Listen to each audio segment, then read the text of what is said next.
Imagine encontrar um manuscrito antigo, esquecido em uma sala de arquivo de um museu. Seria uma descoberta histórica, certo? Mas e se esse manuscrito tivesse sido trancado e esquecido por uma razão? No Museu Histórico Nacional, no Rio de Janeiro, uma coleção de documentos desaparecidos foi redescoberta, mas ninguém fala sobre as mortes que começaram logo depois. Se você ama mistérios sombrios e histórias de terror, inscreva-se no canal e ative o sininho para não perder mais relatos aterrorizantes como esse. Prepare-se para descobrir o segredo mortal dos manuscritos perdidos no Museu Histórico Nacional. Você está pronto para enfrentar a verdade oculta? O Museu Histórico Nacional, com suas paredes antigas e corredores silenciosos, é o guardião de incontáveis segredos do passado brasileiro. Entre os documentos, artefatos e objetos de valor incalculável, existe uma seção reservada apenas para os pesquisadores mais experientes. A maioria dos visitantes nunca terá acesso a ela, e poucos funcionários sequer sabem de sua existência. Rafael, um jovem estagiário que adorava história, estava ansioso em seu novo trabalho no museu. Ele sonhava em trabalhar com grandes descobertas e documentos históricos que mudariam a forma como o Brasil via seu passado. Mas em sua primeira semana ele recebeu uma tarefa simples: organizar uma sala de arquivo que estava esquecida há décadas. Essa sala, localizada nos fundos do museu, era uma área poeirenta e abandonada, com pilhas de documentos que não haviam sido tocados em anos. Enquanto Rafael caminhava pelo espaço, notou que, entre as estantes, havia uma caixa de madeira fechada com uma fechadura antiga. Curioso e com a mente de um historiador, ele sentiu o desejo irresistível de abrir aquela caixa. A chave estava convenientemente pendurada em um gancho próximo. Rafael a pegou e abriu a caixa com cuidado. Lá dentro havia uma coleção de manuscritos velhos, amarelados pelo tempo. As páginas estavam cobertas por uma caligrafia elegante, mas esmaecida, e continham um símbolo estranho gravado no canto inferior de cada página, um círculo com uma serpente entrelaçada em seu interior. Naquela mesma noite, Rafael decidiu levar alguns dos manuscritos para seu escritório no museu. Ele queria ler com calma e entender o que estava diante dele. O ar dentro do museu, à noite, era mais pesado. Com a maioria das luzes apagadas e os corredores longos e vazios, havia uma sensação de estar sendo observado. Ele se sentou em sua mesa, iluminada apenas por uma lâmpada de mesa, e começou a ler. O conteúdo dos manuscritos era desconcertante. Não eram relatos históricos comuns. Em vez disso, eram descrições de rituais antigos, escritos por alguém que falava de pactos com forças obscuras. Rafael tentou entender, mas quanto mais lia, mais confuso e perturbado ele ficava. Foi então que ele ouviu o primeiro som.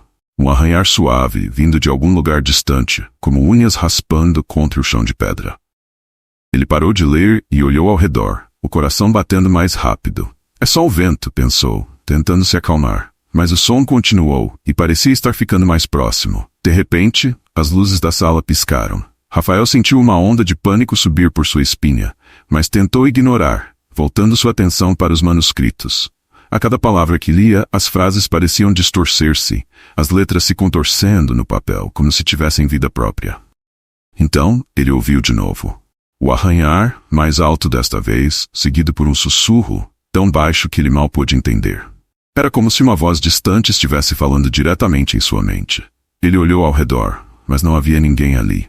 Rafael passou os dias seguintes obcecado pelos manuscritos. Ele lia cada palavra, cada página, como se estivesse sendo puxado por algo além de sua vontade. Ele tentou contar a um dos funcionários mais antigos, Sr. Albuquerque, sobre o que havia encontrado, mas o homem simplesmente balançou a cabeça e lhe disse para esquecer. Esses manuscritos foram trancados por um motivo, garoto. Não deveria ter mexido neles, disse Albuquerque, sua voz grave e seu olhar preocupado.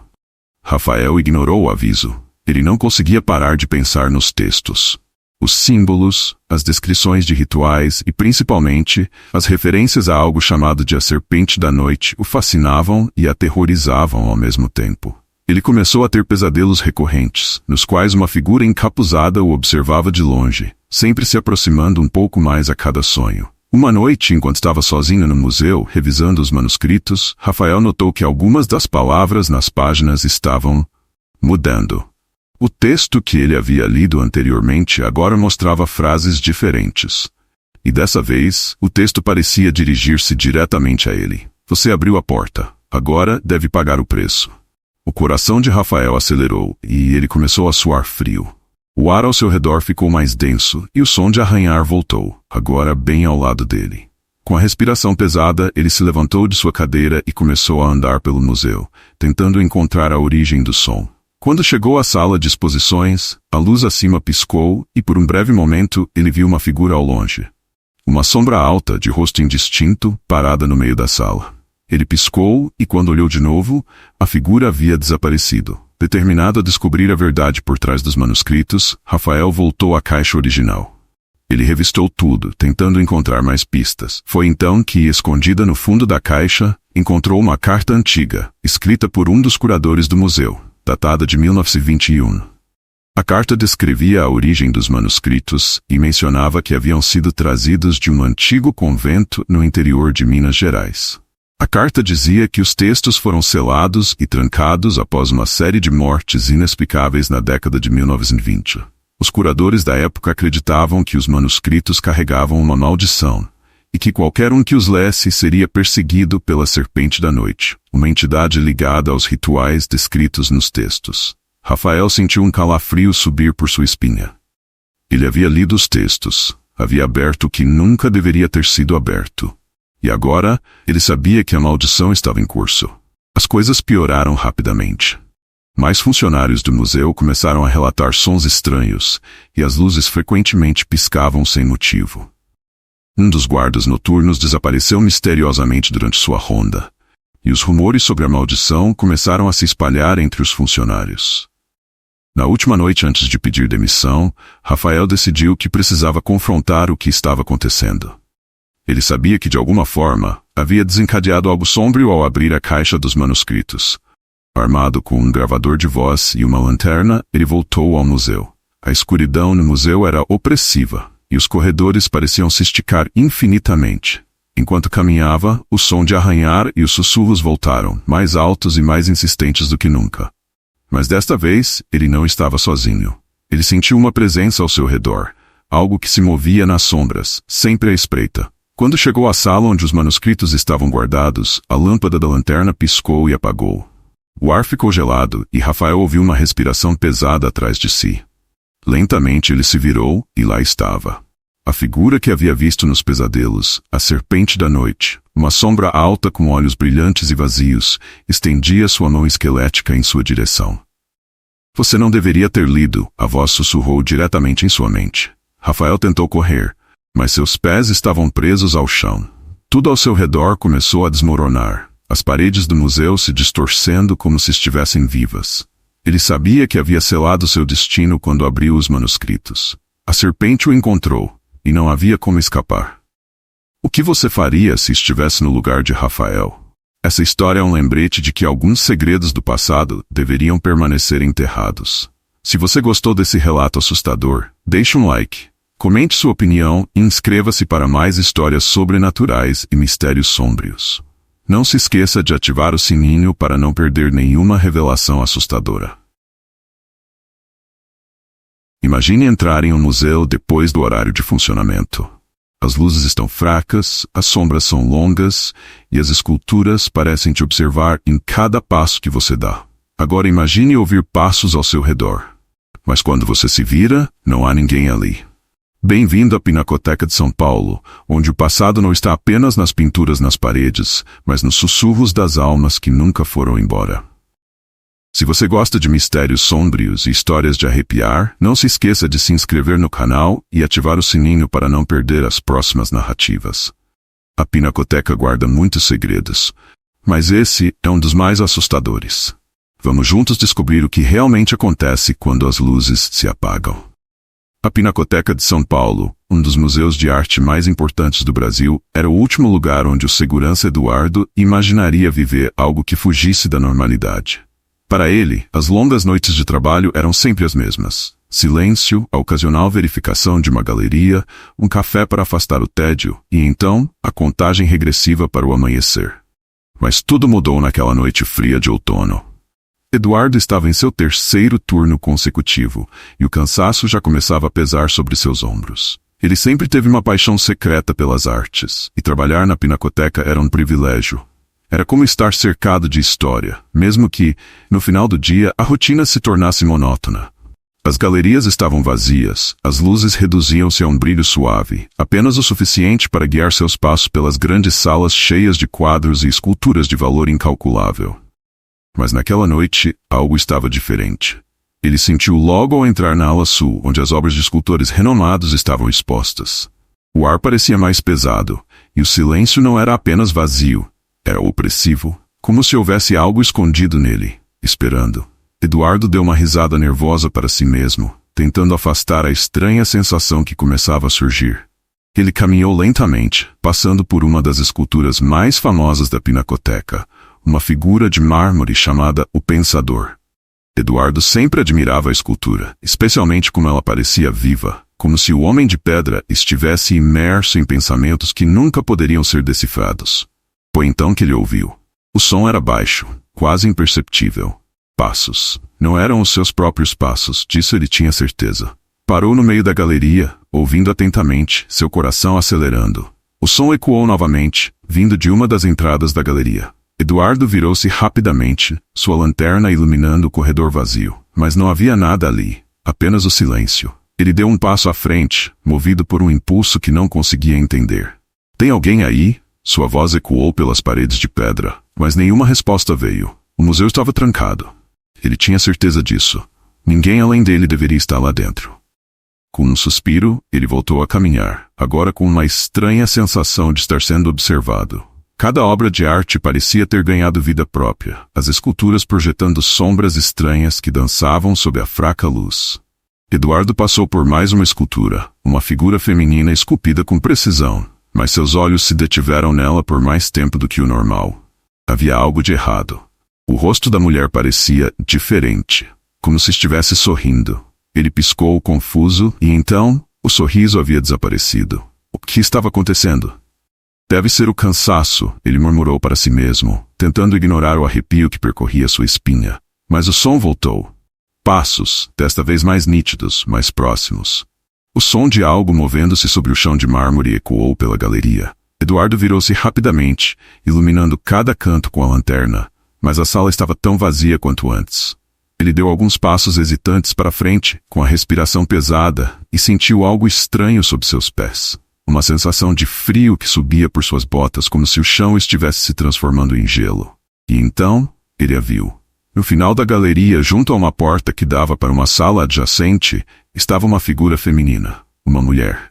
Ela usava um vestido branco, antigo, seus cabelos longos caindo sobre os ombros. Ela estava de costas para ele, parada como uma das esculturas. Por um momento, Eduardo pensou que era uma peça que ele não havia notado antes, algo novo no acervo. Mas quando ele se aproximou, viu a diferença. Ela não estava em um pedestal, e o material do vestido não era mármore. Era tecido, tecido que se movia levemente, como se uma brisa invisível soprasse dentro do museu. O cheiro que o atingiu então era estranho, um perfume antigo, como algo que havia sido guardado por muito tempo e trazido de volta à vida. Senhora? Eduardo chamou, sentindo a boca seca. Nenhuma resposta. Senhora, o museu já está fechado, não deveria estar aqui. Ele deu mais um passo em sua direção, mas algo o deteve. Não foi o medo, embora ele pudesse senti-lo crescendo em seu peito como um animal selvagem. Foi a sensação de que ela não era normal, não era de carne e osso. Quando ele estava a poucos metros de distância, ela se virou lentamente, e seus olhos, ou o que deveriam ser olhos, eram escuridão pura. Eduardo deu um passo para trás, o coração disparado. A figura o encarava, o vestido balançando levemente como se ela estivesse flutuando. Um sorriso leve, quase imperceptível, apareceu em seu rosto pálido. Ela começou a caminhar em direção a ele, sem fazer barulho, os pés descalços deslizando pelo chão de mármore. Desespero tomou conta de Eduardo, e ele se virou para correr, mas no momento em que deu o primeiro passo, as luzes piscaram. Ele sentiu o ambiente ao seu redor tremer, como se as paredes do museu estivessem se fechando sobre ele. O som dos passos dela era cada vez mais alto, embora ele não ouvisse o barulho de seus pés no chão, apenas a pressão opressiva de sua aproximação. Ele correu para a galeria principal, o coração martelando em seus ouvidos. Mas a cada esquina que dobrava, a figura parecia estar mais próxima. Era impossível. Ela se movia sem ser vista, surgindo de lugares onde ele tinha certeza que não havia nada. Era como se ela estivesse em toda parte e em nenhum lugar ao mesmo tempo. Finalmente, Eduardo alcançou a saída de emergência, com as mãos tremendo enquanto tentava abrir a porta. As luzes do museu piscaram novamente, mergulhando o local em uma escuridão quase completa. Ele olhou por cima do ombro, e lá estava ela, mais perto do que antes, o rosto pálido iluminado por um brilho fantasmagórico. Com um último esforço, ele empurrou a porta e saiu para o pátio da pinacoteca, o ar frio da noite envolvendo seu corpo suado. Mas mesmo do lado de fora, ele ainda podia sentir a presença dela, como se estivesse marcada em sua mente, uma memória que ele jamais poderia esquecer. A descoberta. No dia seguinte, Eduardo estava de volta ao museu, mas algo nele havia mudado. Ele não contou a ninguém o que viu, quem acreditaria, mas, determinado a entender o que aconteceu, começou a investigar. Foi então que ele descobriu a lenda. Décadas antes, uma curadora da pinacoteca havia desaparecido misteriosamente, e alguns diziam que seu espírito nunca deixou o museu. Ela teria se perdido em uma restauração mal feita de uma obra, uma peça que estava conectada a algo sombrio. Desde então, funcionários e visitantes relatavam ver a figura de uma mulher de branco vagando pelas galerias após o expediente, procurando por algo ou alguém. Naquela noite, Eduardo soube que a pinacoteca guardava segredos mais profundos do que ele poderia imaginar. E como outros antes dele, ele havia cruzado o caminho de algo que não pertencia ao mundo dos vivos. Encerramento e chamada para a ação. Se gostou dessa história arrepiante, não esqueça de deixar seu like e se inscrever no canal para mais relatos sobrenaturais. E lembre-se, se algum dia visitar a Pinacoteca de São Paulo, tome cuidado com o que pode encontrar entre as esculturas. Nem todas as obras são feitas de pedra. Algumas estão vivas.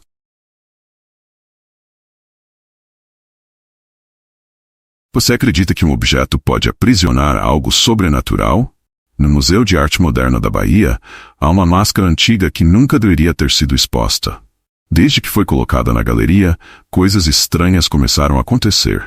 Os visitantes afirmam sentir uma presença sinistra, e alguns dizem que a máscara se move quando ninguém está olhando. Mas o que se esconde por trás dessa arte ancestral? Hoje, vamos desvendar o mistério da máscara que nunca deveria ter sido retirada da escuridão. Se você ama histórias sobrenaturais e mistérios assustadores, inscreva-se no canal e ative o sininho para não perder nenhum relato arrepiante. Prepare-se para descobrir o que há por trás da máscara amaldiçoada do Museu de Arte Moderna da Bahia. Está pronto para encarar o desconhecido?